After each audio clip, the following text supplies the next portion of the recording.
ಇನ್ನು ಇದೇ ನೀಟ್ ವಿಚಾರದ ಹೋರಾಟ ನಡೀತಾ ಇದ್ದಂಥ ಸಂದರ್ಭದಲ್ಲಿ ಸಿಟಿ ರವಿ ಕೊಟ್ಟಿದ್ದಂಥ ಹೇಳಿಕೆ ಇತ್ತಲ್ಲ, ಇದು ಬಹಳ ವಿವಾದವನ್ನು ಸೃಷ್ಟಿಸಿತ್ತು. ಏನು ಹೇಳಿದ್ರು?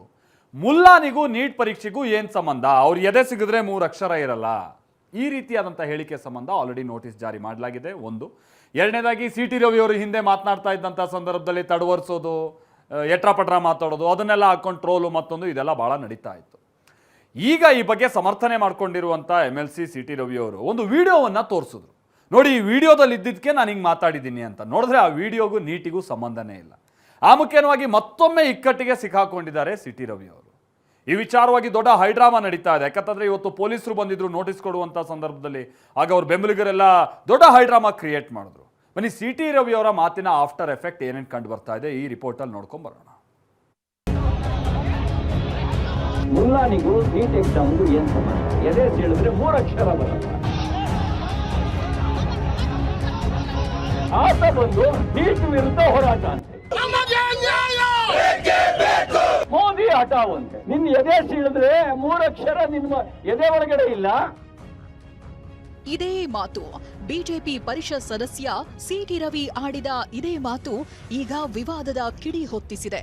ಚಿಕ್ಕಮಗಳೂರಿನ ಸಿಟಿ ರವಿ ನಿವಾಸದ ಬಳಿ ಇವತ್ತಂತೂ ಹೈ ಡ್ರಾಮವೇ ನಡೆದು ಹೋಗಿದೆ.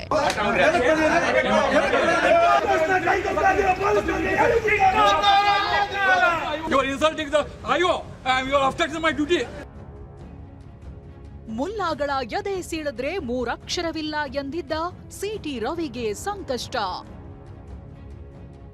ಖಾಕಿ ನೋಟಿಸ್, ವಿಡಿಯೋ ಎಡವಟ್ಟು, ಚಿಕ್ಕಮಗಳೂರಲ್ಲಿ ಹೈ ಡ್ರಾಮಾ.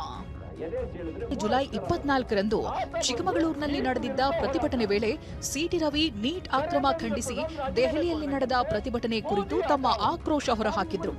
ಆವೇಶದ ಭರದಲ್ಲಿ ಎದೆ ಸೀಳಿದ್ರೂ 3 ಅಕ್ಷರ ಇಲ್ಲ, ಮುಲ್ಲಾನಿಗೂ ನೀಟ್ಗೂ ಏನ್ ಸಂಬಂಧ ಅಂತ ಪ್ರಶ್ನಿಸಿದ್ರು.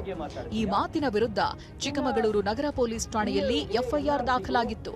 ಚಿಕ್ಕಮಗಳೂರಿನ ಬಸವನಹಳ್ಳಿಯಲ್ಲಿರುವ ಸಿಟಿ ರವಿ ನಿವಾಸಕ್ಕೆ ಪೊಲೀಸರು ಬಂದಿದ್ರು. ಆದ್ರೆ ನೋಟಿಸ್ ಪಡೆಯೋದಕ್ಕೆ ಸಿಟಿ ರವಿ ನಿರಾಕರಿಸಿದ್ರು. ಆಕ್ರೋಶದಿಂದಲೇ ನೋಟಿಸ್ ಬಿಸಾಕಿದ್ರು.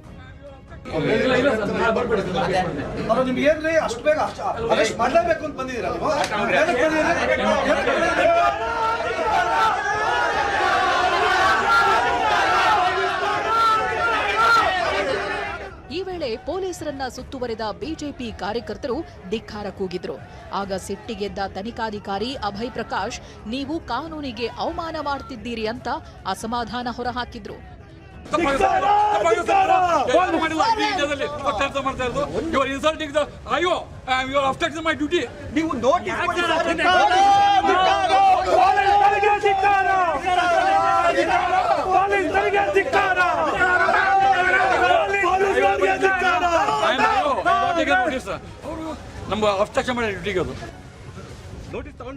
ಈ ಹೈ ಡ್ರಾಮಾ ಇಷ್ಟಕ್ಕೆ ನಿಲ್ಲಿಲ್ಲ. ಪೊಲೀಸರು ಸಿಟಿ ರವಿ ನಿವಾಸಕ್ಕೆ ನೋಟಿಸ್ ಅಂಟಿಸಿದ್ರೆ ಕಾರ್ಯಕರ್ತರು ಅದನ್ನೂ ಕಿತ್ತೆಸೆದ್ರು.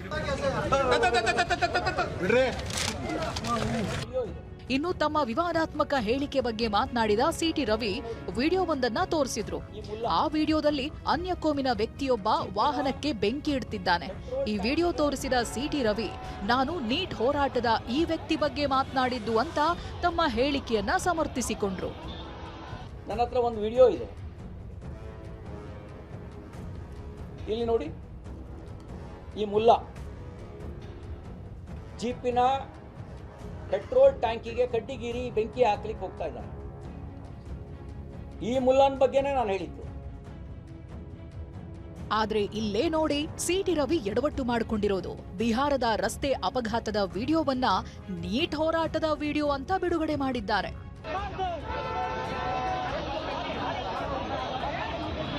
ಮತ್ತೊಂದು ಕಡೆ ನೀಟ್ ವಿಚಾರಕ್ಕೆ ಬಿಜೆಪಿ ರಾಜ್ಯಾಧ್ಯಕ್ಷ ವಿಜೇಂದ್ರ ಹಾಗೂ ಪ್ರಿಯಾಂಕ್ ಖರ್ಗೆ ವೈಯಕ್ತಿಕ ಕದನವೂ ಏರ್ಪಟ್ಟಿದೆ. ನಿನ್ನೆ ಮಾತನಾಡಿದ್ದ ವಿಜೇಂದ್ರ ಪ್ರಿಯಾಂಕ್ ಖರ್ಗೆ ಅವರನ್ನ ನಾಲಾಯಕ್ ಅಂತ ಕರೆದಿದ್ರು. ಈ ಮಾತಿಗೆ ತಿರುಗೇಟು ಕೊಟ್ಟಿರುವ ಗೃಹ ಸಚಿವ ಫ್ರೀಡಂ ಪಾರ್ಕ್ಗೆ ಹೋಗೋದು ಕೇಳಿ ಅಲ್ಲಿ 8,000 ಜನ ಸೇರಿದ್ರು ನಾವು ಹೇಗೆ ನಿರ್ವಹಣೆ ಮಾಡ್ತಾ ಇದ್ದೇವೆ ಅಂತ ನೋಡ್ಲಿ ಅಂತ ಸವಾಲ್ ಹಾಕಿದ್ರು. ಅವನ್ಯಾರೇ ಪ್ರಿಯಾಂಕ ಖರ್ಗೆ? ಆ ಮನುಷ್ಯನಿಗೆ ಏನಾರ ತಾಕತ್ತಿದ್ರೆ ದಮ್ಮಿದ್ರೆ ಅಥವಾ ಬೆಂಗಳೂರಿನಲ್ಲಿ ಏನ್ ನಡೆದಿದೆ ನೋಡ್ಲಿ.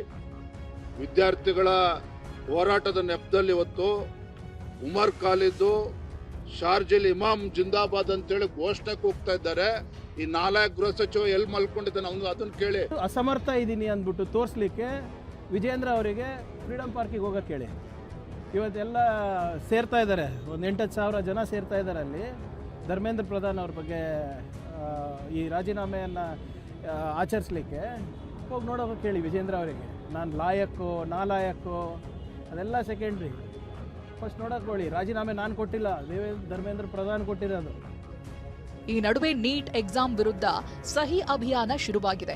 ಚಿತ್ರ ಸಾಹಿತಿ ಕವಿರಾಜ್ ನೇತೃತ್ವದಲ್ಲಿ ಅಭಿಯಾನ ಆರಂಭಿಸಿದ್ದು, ನೀಟ್ ಬದಲು ಸಿಇಟಿ ಎಂಬ ಆಗ್ರಹ ಕೇಳಿಬಂದಿದೆ. ಕವಿಗಳು, ಸಾಹಿತಿಗಳು, ವಿದ್ಯಾರ್ಥಿಗಳ ಪೋಷಕರು ಇದಕ್ಕೆ ಸಹಿ ಹಾಕ್ತಿದ್ದಾರೆ. ಒಂದು ದಿನದಲ್ಲೇ 2,000ಕ್ಕೂ ಅಧಿಕ ಸಹಿ ಸಂಗ್ರಹವಾಗಿದೆ.